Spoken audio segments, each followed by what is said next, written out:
सभी देवता जब यहाँ पर पूछने आए हैं कि प्रभु ऐसा करिए, ये जो सुधामृत निकली हुई है समुद्र मंथन से, ये तो परीक्षित जी को दे दीजिए, और ये जो कथामृत है ये हमको दे दीजिए। परीक्षित जी कहने लगे, महाराज इतनी सुंदर कथामृत जो कि हीरे के समान है, और ये जो सुधामृत ये तो कांच के समान है।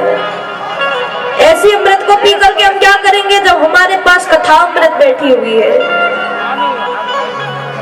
अच्छा, प्रश्न आता है कि सुधामृत इतनी बुरी है क्या?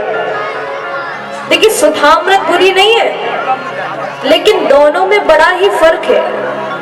कैसे?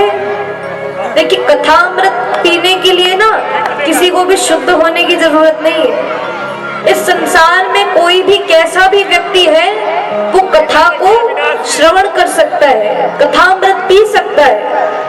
लेकिन ये जो अमृत है, इस अमृत को पीने से जो भी व्यक्ति है वो केवल वही व्यक्ति पी सकता है जो शुद्ध हो, जो अच्छी आत्मा हो, वही केवल इस अमृत को पान कर सकती है। तो यानी कि जो सुधामृत है वो कैसी है? पक्षपाती है, यानी कि जो भेदभाव करती है। लेकिन हमारी कथामृत किसी में भी भेदभाव नहीं करती है। बोलिए ना राधे राधे।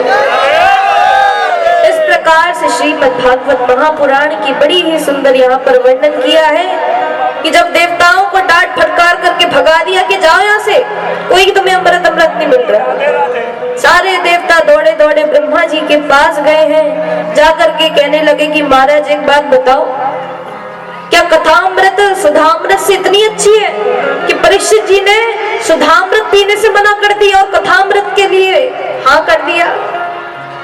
तो हमारे ब्रह्मा जी कहने लगे कि देखते हैं कि 7 दिन के बाद ये कथामृत पीने से होता क्या है, हम भी तो देखें। लेकिन जैसे ही 7 दिन पूर्ण हुए हैं, 7 दिन तक कथा हमारे परीक्षित जी ने श्रवण की है। 7 दिन के पश्चात क्या देखा कि परीक्षित जी का तो साक्षात मोक्ष गमन हो रहा है। बोलिए श्रीमद् भागवत महापुराण की। मोक्ष का मतलब क्या होता है? देखिए, मोक्ष का मतलब होता है यानी कि एक बार किसी व्यक्ति को अगर मोक्ष मिल जाए तो वो फिर से जन्म नहीं लेता है, इस दुनिया में जन्म नहीं लेता। यहाँ पे जितने भी दुख है, सुख है, वो सबको दूर करके और भगवान की शरण में चला जाता है। आज साक्षात परीक्षित जी का श्रीमद् भागवत महापुराण सुनने से मोक्ष का गमन हो रहा है।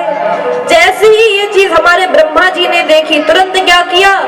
सत्यलोके तुलाम बद्या, यानी कि सत्यलोक में बड़ी ही सुंदर मन रूपी तराजू मंगवाई है। और तराजू में क्या करते हैं? जब तोलते हैं तो जो चीज भारी होती है वो नीचे हो जाती है कि नहीं हो जाती है?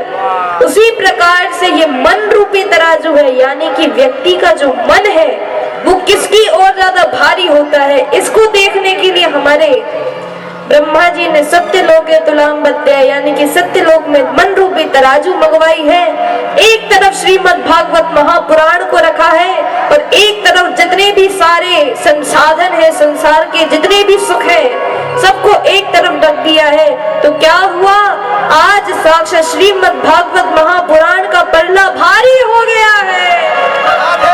बोलिए श्रीमद् भागवत महापुराण